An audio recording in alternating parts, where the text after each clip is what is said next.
Good afternoon, the state news. Apart from paying her sum of 752 million naira as monthly pensions to all retired workers under the old pension scheme, the governor of the state, Mr. Adeboye Itola, has released another sum of 516,186,000 naira for the payments of pension bonds for the retired primary school teachers and local government staff on contributory pension scheme. The governor has also paid a sum of 300 million naira to retired civil servants and ministries and agencies of government, totaling 860,186 naira. This is contained in a release signed by the State Head of Service, Dr. Oloboye Ibadi. According to the release, the total amount released for pensioners last month was 1,638,186 naira. The list of beneficiaries is posted on the notice boards of the Local Government Pensions Bureau, Civil Service Bureau Office of the Head of Service, and the Ministry of Information and Civic Engagement. The release enjoins concerned retirees who have picked on merit to check the list for their names as part of its unflinching love for all the workers of the state. Mr. Adeboye Itola has directed further that payment should start next week, Thursday. All workers of the state, both serving and retired, are assured of Governor Itola's continuous priority of their welfare in the scheme of things in the state. Meanwhile, Governor Adeboye Itola has expressed delight at the series of endorsements for his second-term bid, describing it as testimonials for her job well done. The governor stated this after a visit to the premises of the Osun State Broadcasting Corporation for her live program. The report was presented from our studios. Of the governor at the premises of the OSBC was greeted with ovation as management and staff of the corporation led by the Director General, Rashid Folaromi, welcomed him with enthusiasm. Governor Oyetola was accompanied by the Secretary to the State Government, Prince Wale Oyebamiji, and the Commissioner for Information and Civic Orientation, Mrs. Funke Egbemode, among other top government officials, made straight to the studio where he featured on a live TV program where he answered questions basically on the Hajj operation in Mecca and Medina, Saudi Arabia, from where pilgrims from the state spoke directly to the governor on phone, live from Saudi Arabia.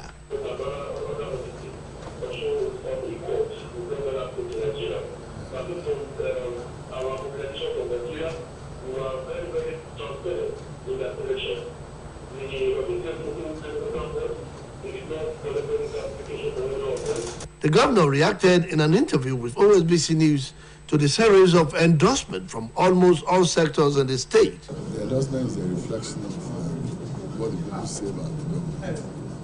That we're doing very well, and we start to have a second term. I'm elated because those endorsements are not just by anybody at all. It's a reflection of what people think about the government. Staff of OSBC entertained the governor this way.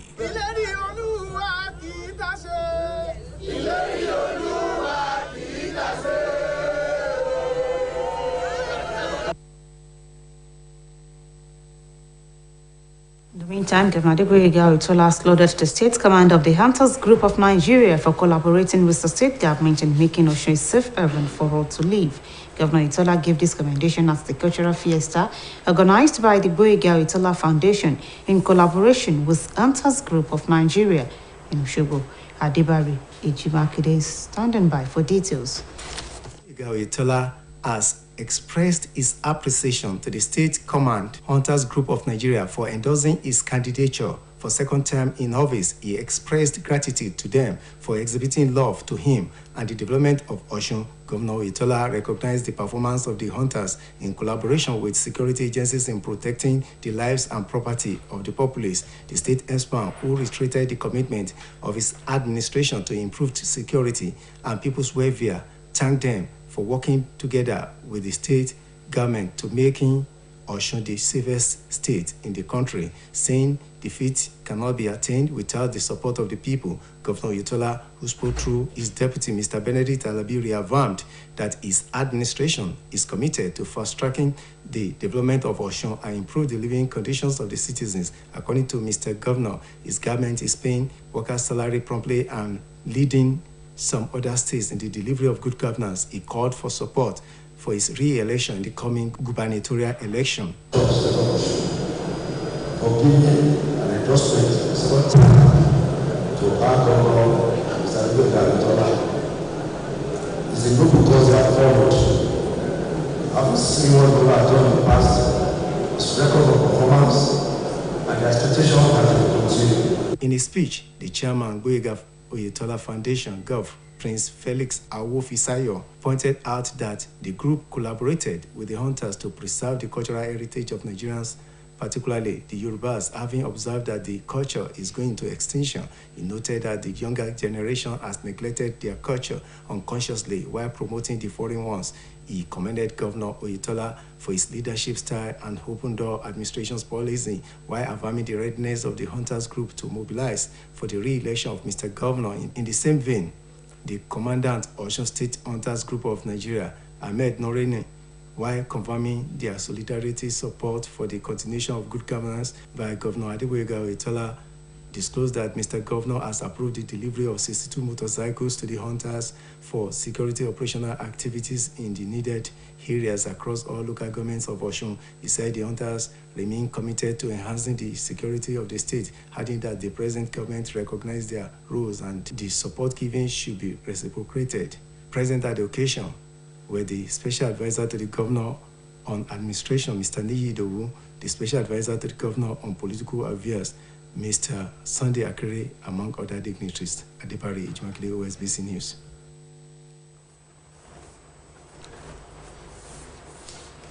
Osun State House of Assembly Speaker Honorable Timothy Uwoye says the state parliament would explore every opportunity in sporting activities to support youths in the state in order to complement Governor Itola's huge investment in sporting business. Honorable Timothy Uwoye stated this at the final football encounter between Osun State College of Technology, Sauke, and Osun State University, Osogbo, first of its kind, tagged Osun State Speakers Cup, held at the Leisure Grammar School playing ground. Oluwatosin Oladokun has the details. Had in attendance management and staff of the two state-owned tertiary institutions, leaders of the APC in Elisha, coaches, and the physically elated spectators. Honorable Timothy Uwoye had earlier observed the official kick-off before the commencement of the very fascinating football match. The speaker used the occasion of the football event to encourage players to abide by the spirit of sportsmanship, explaining that the tournament was aimed at discovering and developing potentials in football so as to support them in actualizing their desires in sporting activities. We have started, nothing will stop it till the coming of our Lord Jesus Christ. To appeal to our youths in the state of Osun that the election is coming up in July 16. I want you to vote wisely. Vote for APC. This is the only party that can guarantee your future, that can guarantee better Nigeria. During the first 45 minutes, Union Osun football team booked its first goal, despite the fact that one of its players had been awarded red card as a result of hard tackles. However, towards the end of the second half, Oskotec football team had a golden opportunity to level the game as they equalized development, which resulted into penalty kickoffs. The first penalty taker was a Union Osun player who was unable to convert it to a goal, and after the penalty kicked off, Osun State College of Technology SRK eventually came first, while Union Osun emerged second. Speaker of the State Parliament, Honorable Timothy Uwoye, who powered the competition, thereafter presented prizes to the overall best, second runner-up, and third position. That ends the state news on OSBC Television. We thank you for watching. Join us at 5 for the evening news. Good afternoon.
ẹ̀ka sàn ìròyìn ìpínlẹ̀ Ọ̀ṣun làwọn àfòyín yàtọ̀ sí mílíọ̀nù lọ́nà ẹ̀ẹ́dẹ́gbẹ̀rún àti àádọ́ta náírà tíjọba yà sọ́tọ̀ láti fi san owó ìfẹ̀yìntì àwọn òṣìṣẹ́ fẹ̀yìntì lábẹ́ ètò ìfẹ̀yìntì àtijọ́.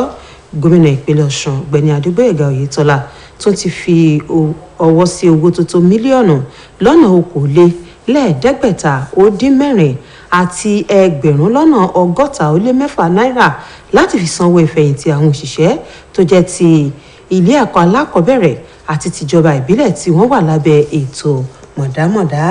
Bákan náà ni gómìnà tún san owó tó tó mílíọ̀nù lọ́nà ọ̀ọ́dúnrún náírà fáwọn òṣìṣẹ́ fẹ̀yìntì látàwọn iléeṣẹ́ ìjọba àti lájọ̀lájọ̀ tí àpapọ̀ owó tíjọba gbé kalẹ̀ báyìí sì jẹ́ mílíọ̀nù lọ́nà okòólélẹ́gbẹ̀rin-ó-dín-mẹ́rin àti ẹgbẹ̀rún lọ́nà ọgọ́sàn-án-ó-lé-díẹ̀ náírà.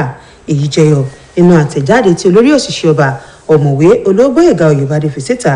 Gẹ́gẹ́ bí àtẹ̀jáde náà ṣe wí, àpapọ̀ owó tíjọba gbé kalẹ̀ láti fi san owó àwọn òṣìṣẹ́ fẹ̀yìntì ló jẹ́ bílíọ̀nù kan àti òjìlélẹ́gbẹ̀ta-ó-dín-méjì náírà ó lé. Ní báyìí orúkọ àwọn tó jàǹfààní owó yìí ló ti wà lójú pátákó ẹ̀ka tó mójútó ọ̀rọ̀ àwọn òṣìṣẹ́ fẹ̀yìntì tó jẹ́ ti iléeṣẹ́ ìjọba ìbílẹ̀ àti ti ìjọba ìpínlẹ̀, ọ́fíìsì olórí òṣìṣẹ́ ọba àti ọ́fíìsì tó wà fún ètò ìròyìn àti ìpolongo. Àtẹ̀jáde náà rọ gbogbo àwọn òṣìṣẹ́ fẹ̀yìntì tọ́rọ̀ náà kàn láti lọ wo orúkọ wọn láti wáá fi ìfẹ́ tó ní sáwọn òṣìṣẹ́ hàn. Gómìnà Oyètọ́lá ti pàṣẹ kí wọ́n bẹ̀rẹ̀ sí san owó náà láti ọjọ́bọ̀ ọ̀sẹ̀ tó ń bọ̀ lọ. Gbogbo àwọn òṣìṣẹ́ nípìnlẹ̀ yìí àtàwọn tó ti fẹ̀yìntì ni wọ́n ti wáá fi dá gómìnà lójú pé wọn yóò túbọ̀ máa ṣe àtìlẹ́yìn fún ìjọba tó ń darí tayọ sáà àkọ́kọ́ yìí. Gómìnà Adégbóyèga Oyètọ́lá ti fi dúnà rẹ̀ hàn lórí bí àwọn èèyàn lóríṣiríṣi ṣe ń fi ọwọ́ sí kó lọ fún sáà kejì lọ́fíìsì tó sì ṣàpèjúwe ìgbésẹ̀ náà gẹ́gẹ́ bí ẹ̀rí máa jẹ́ mìíṣó fún ọ̀kan òjọ̀kan iṣẹ́ èyí tó ti ṣe sẹ́yìn. Gómìnà sọ èyí lẹ́yìn àbẹ̀wò tó ṣe sí iléeṣẹ́ yìí láti kópa níbi ètò pàtàkì kan. Túndé Bọ́látitó lẹ́kùnrẹ́rẹ́ àbọ̀ rẹ̀ rèé. tẹ̀rín tọ̀yàyà làwọn aláṣẹ àtàwọn òṣìṣẹ́ iléeṣẹ́ OSBC fi kí gómìnà káàbọ̀ lábẹ́ ìdarí olùdarí àgbà iléeṣẹ́ OSBC ọ̀gbẹ́ni Rasheed Fọlárànmí. Gómìnà ẹni tí akọ̀wé ìjọba ìpínlẹ̀ yìí ọmọọba Wọlé Oyèbánjí àti kọmíṣánná àfẹ́tọ̀ ìròyìn àti ìtanijí aráàlú arábìnrin Fúnkẹ́ Ẹgbẹ́mọdé bá kọ̀wọ́rẹ́ wá sílé àwíyé forílé yàrá ìgbóhùnsáfẹ́fẹ́ wa níbi tó ti dáhùn ìbéèrè lọ́lọ́kan òjọ̀kan tó sì tún báwọn ọmọ ìpínlẹ̀ yìí tí wọ́n lọ ṣiṣẹ́ hajj nílẹ̀ Saudi Arabia sọ̀rọ̀ bẹ́tò náà ṣe ń lọ lọ́wọ́. Gómìnà Oyètọ́lá sọ fóníròyìn iléeṣẹ́ yìí lẹ́yìn ìgbà tó kópa lórí ètò orí tẹlifíṣàn náà tán pé gbogbo báwọn ẹlẹ́gbẹ́jẹgbẹ́ ṣe ń fi àtìlẹ́yìn wọn hàn sí èròǹgbà òun fún sáà kejì jẹ́ èyí tó mú ní ẹ̀dùn dùn tó sì tún mórí ẹni wú. Inú mi dùn torí tí bá wẹ̀yìn mo rí èèyàn lẹ́yìn àwọn èèyàn nífẹ̀ẹ́ ìjọba torí ìjọba ló ṣe tó yẹ kó ń ṣe fún ọ̀nà tó yẹ ká fi máa ṣe tó yẹ ká ṣe fún aráàlú náà ṣe. Inú mi dùn láti bá àwọn tó lọ sí Mẹ́kà sọ̀rọ̀ sí inú wọn dùn tọkàntọkàn wọn fi ń ṣe àdúrà tí wọ́n ń ṣe wípé ohun tó yẹ kó fi àwọn lọ́rùn ohun tí wọ́n lọ láṣẹ fún wọn ó ṣe kó ìyẹn fẹ́ tó bá ṣe ìjọba tọkàntọkàn tó gbogbo àwọn tó ń wá yẹn fúnra wọn ni wọ́n ń wá torí pé wọ́n fẹ́ kí nǹkan tí à ń ṣe ká máa tẹ̀síwájú ọ̀la ní ẹ̀dẹ̀kan ṣe ṣe bẹ́ẹ̀. Kí gómìnà tó kúrò nílé àwíyé àwọn òṣìṣẹ́ iléeṣẹ́ rédíò àti tẹlifíṣàn ìpínlẹ̀ Ọ̀ṣun dá gómìnà lárayá pẹ̀lú orin. Ìlérí Olúwa kì í dáṣe. Ìlérí Olúwa kì í dáṣe. Babátúndé Bọ́látitó fún iléeṣẹ́ tẹlifíṣàn ìpínlẹ̀ Ọ̀ṣun. Wáyé gómìnà Adégbóyèga Oyètọ́lá ti gbóṣùbà fẹ́gbẹ́ àwọn ọlọ́dẹ ìbílẹ̀ lórílẹ̀‐èdè yìí ẹ̀ka tìpínlẹ̀ Ọ̀ṣun fún bí wọ́n ṣe fọwọ́sowọ́pọ̀ pẹ̀lú ìjọba tó ń darí nídìí àti mú kí ìpínlẹ̀ yìí dùn gbé kí ààbò tó péye sì wà fáráàlú. Gómìnà sọ̀rọ̀ ìwúrí yìí níbi àyájọ́ àṣà èyí tí ikọ̀ Gbóyèga Oyètọ́lá Foundation golf pẹ̀lú àjọṣepọ̀ àwọn ọlọ́dẹ ìbílẹ̀ náà gbé kalẹ̀ lóṣogbo tí ṣolúìlú ìpínlẹ̀ Ọ̀ṣun. Adébárè Ìjìmákindé lẹ́kùnrẹ́rẹ́ ìròyìn ẹ bá mi kálọ. Gómìnà Adégbóyèga Oyètọ́lá ti fi ẹ̀mí ìmoore hàn sẹ́gbẹ́ àwọn ọlọ́dẹ ìbílẹ̀ lórílẹ̀‐èdè yìí fún bí wọ́n ṣe fi ọwọ́ sí kóhùn lọ fún sáà kejì lọ́fíìsì ó wá mọrírì ọwọ́ ìfẹ́ èyí tí wọ́n nà sí àti bí wọ́n ṣe jẹ́ alábàápín nídìí ọ̀rọ̀ ìdàgbàsókè ìpínlẹ̀ Ọ̀ṣun. gómìnà Oyètọ́lá tún dúpẹ́ lọ́wọ́ àwọn ẹgbẹ́ náà fún bí wọ́n ṣe fọwọ́sowọ́pọ̀ pẹ̀lú àwọn òṣìṣẹ́ aláàbò yòókù láti lè dìjọ máa dáàbò bo ẹ̀mí àti dúkìá àwọn aráàlú. Gómìnà tó fìdí ìfarajìn ìjọba tó ń darí múlẹ̀ láti túbọ̀ jáwé sóbì ọ̀rọ̀ ètò ààbò àti mímọ́rọ̀ ìdẹ̀rùn àwọn aráàlú ní Ìbàdàn dúpẹ́ lọ́wọ́ àwọn ọmọ ẹgbẹ́ náà fún bí wọ́n ṣe fọwọ́sowọ́pọ̀ pẹ̀lú ìjọba láti lè mú kí ìpínlẹ̀ yìí di bá wo ààbò nípìnlẹ̀ àti lórílẹ̀‐èdè Nàìjíríà lápapọ̀, pẹ̀lú àlàyé pé àwọn àfojúsùn yìí ò lè jọ láì ṣe pé àwọn ẹgbẹ́ náà bá ṣàtìlẹ́yìn fún òun.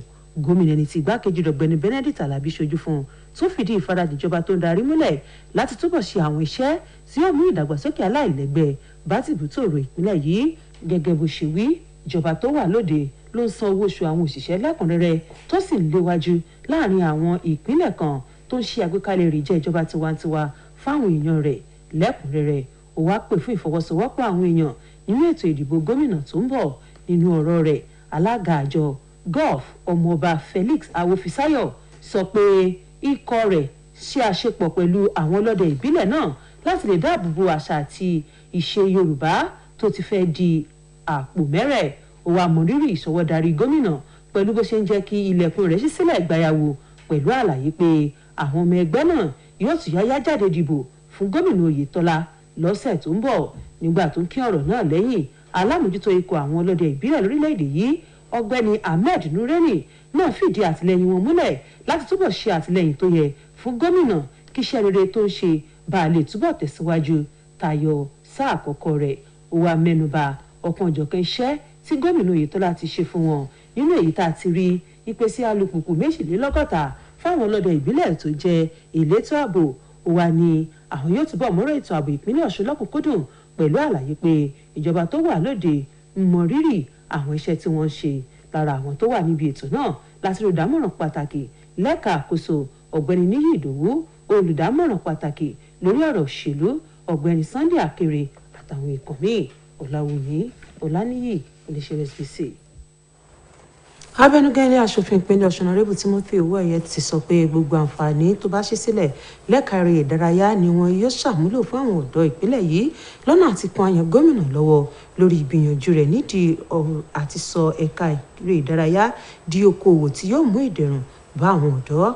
Honorable Owóẹ̀yẹ sọ èyí níbi àṣekágbá ìdíje bọ́ọ̀lù èyí tó wáyé láàrin ikọ̀ agbábọ́ọ̀lù ilé ẹ̀kọ́ olùkọ́ni àgbà tìmẹ̀rọ tó wà nílùú Ẹ̀sà Òkè àti ikọ̀ agbábọ́ọ̀lù fásitì ìpínlẹ̀ Ọ̀ṣun tí ó jẹ́ alákọ̀ọ́kọ́ rẹ̀ èyí tí wọ́n pè ní Speakers Cup tó wáyé ní Iléṣà Grammar School. Olúwatósìn Ọ̀làdùnkún lẹ́kùnrẹ́rẹ́ àtúpalẹ̀ rẹ̀ rí látẹnu Kamil Abdulrahim.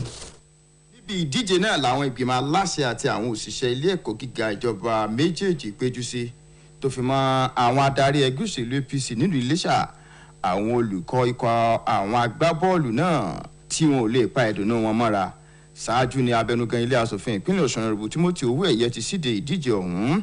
Abẹnugan ilé aṣòfin ẹni tó lo àǹfààní ìdíje bọ́ọ̀lù aláfẹsẹ̀gbá náà láti fi rọ àwọn agbábọ́ọ̀lù ọ̀hún pé kí wọ́n tẹ̀lé gbogbo òfin tó rọ̀ mọ́ ìdíje bọ́ọ̀lù gbígbá.